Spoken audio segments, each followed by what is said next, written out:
மனோஜ்குமார் பார்த்தீங்களா? இதில் வந்துக்கிறார் பாரு. இப்போ வாழ்க்கை எப்படி முன்னேறி பார்த்தீங்களா? சரி, இன்னைக்கு இங்கிலீஷில் பேசினாரு, ஆங்கிலத்தில் அவருக்கு 10,000 பைசா சன்மானம் வழங்கப்படும்.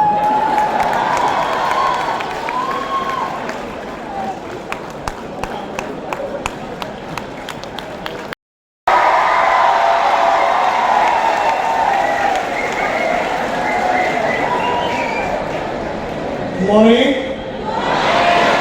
Good morning. இப்போ நல்லா கேட்குது. பார்த்தா பேச்சுங்களா அப்புறம் விஷயம்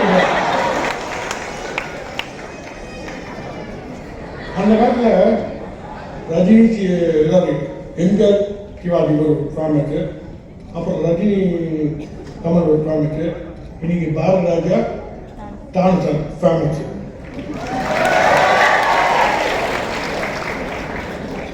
இவர் பழம்பெரு இயக்குனர், அவர் பழம்பெரு தயாரிப்பாளர். இதுதான் வித்தியாசம். சரி, பாயிண்ட் போகும். இங்கே வந்திருக்கும் பத்மஸ்ரீ டாக்டர் பாரதிராஜா அவர்களே மற்றும் திரு கலைப்புடி தான் அவர்களே, வேந்தர் அவர்களே, பதிவாளர் அவர்களே, காலை அப்போ தமிழ் இங்கிலீஷ் மிக்சிங் வரும், எனக்கு தூய தமிழ் வர சொல்லிடுறேன். ரீசர் madam, director, faculty members, students and future staff, good morning to all. ஒரு படத்தில் பெரிய பெரிய ஆக்டர்லாம் ஒரே ஃப்ரேமில் கொண்டு வந்த ஒரு ஆள் தான். அந்த காலத்தில் ரஜினிகாந்த், கமல், கவுண்டமணி ஒரே படத்தை கொண்டு வரது நம்ம பாரதிராஜா சேரும்.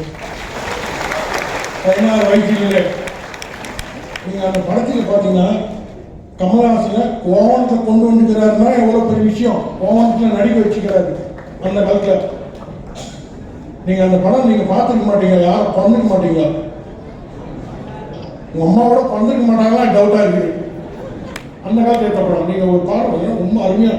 அந்த காலத்தில் வழக்கம் போது படங்களை எடுத்துனா சிடியோவில் தான் போயிடுப்பீங்க சென்னையில். இவர் மட்டும் நான் ஃபர்ஸ்ட் டைம் சிடியோவை கிராமத்துக்கு எடுத்து போயிட்டார். முதல்ல கிராமத்தில் செக் போட்டவர் இவர் தான், வேற யாரும் கிடையாது. மற்றவங்களாம் சென்னையை அங்கெல்லாம் செட்டிங் எல்லாம் போட்டு சிடியோ பாட்டு படம் அடிப்பாங்க. இவர் முதல்ல சிடியோவே வெளியேற்ற போனார். அடுத்தது கபாலிடா,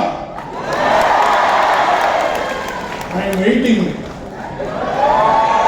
துப்பாக்கி பற்றி சொல்லுவாங்க, I am waiting. நம்ம ப்ரொடியூசர் அவர்தான். இவங்க 2 பேர் சேர்ந்து ஒரு படம் எடுத்தாங்க, சூப்பர் ஹிட் படம், கிராமத்தில் எடுத்த படம், கேட்கே ஜிமெயில். யாரா பார்த்துக்கிறீங்களா? இவர் டைரக்டர், அவர் ப்ரொடியூசர். அது என்ன அருமையா அந்த பஞ்சாயத்து கதை கேட்டீங்கனாலே சூப்பர். நான் இப்போ காட்ட வீடியோ உங்களுக்கு வரும், பின்னாடி பாருங்க. ஓகே, இப்போ எல்லாம் ஃபைனல் வச்சு எத்தனை பேருக்கு வெளிநாட்டில் வேலை கிடைச்சிக்குது? சரி, உள்நாட்டில் எல்லாருக்கும் உள்நாட்டினா யாரும் வெளிநாட்டுக்கு போன ஆசை இல்லையா? சரி, ஹையர் பிளேஸ்மெண்ட் யார் போனாங்க? மேல் படிப்பு எத்தனை பேர்?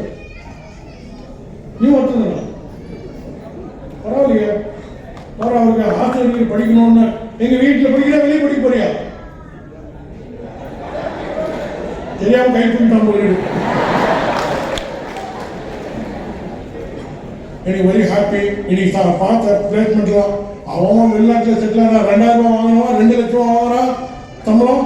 அப்படியே 10 மணிக்கு போயிடுச்சு. I am very happy. முதல்ல உள்ள வரும்போது பட்டையெல்லாம் போட்டு எல்லாம் அப்படியே சாமி கும்பிட்டு ஐயோ இவ்வளோ எப்படி உள்ள வருதுன்னு எல்லாம் வேண்டினீங்க. இன்னைக்கு பார்த்தா எல்லாம் பட்டையெல்லாம் கழிச்சு ஜீன்ஸ் பேண்ட் எல்லாம் போட்டு வந்துக்கிறீங்க. அப்போ உங்க வாழ்க்கை எவ்வளவு முன்னேறி பாருங்க. இதெல்லாம் சந்தோஷம் பண்ணணும். இப்போ நீங்க சந்தோஷமா வெளியே போறீங்க, நாளைக்கு இன்னொரு சாப்பிட்டு சொன்னா நீங்க ஹெல்ப் பண்ணணும். சரிங்களா இல்லையா? Yes sir, no right. நன்றி, வணக்கம். எனக்கு பின்னாடி நிறைய பேர் பேசிட்டு நான் பேசுறதுக்கு அடுத்த பட்சத்தில் நல்ல கேள்வி கேட்கறேன், நான் பேசலாம். நன்றி, வணக்கம். நன்றி ஐயா. தொட்டு பார்த்தால் அது வெறும் காகிதம், தொடர்ந்து படித்தால் அதுவே வெற்றியின் ஆயுதம். என்னும் வரிகளுக்கிணங்க ஸ்டார்ஸ் மாணவர்களின் வெற்றி பாதையை பெரும் மலர் வெளியிடும்.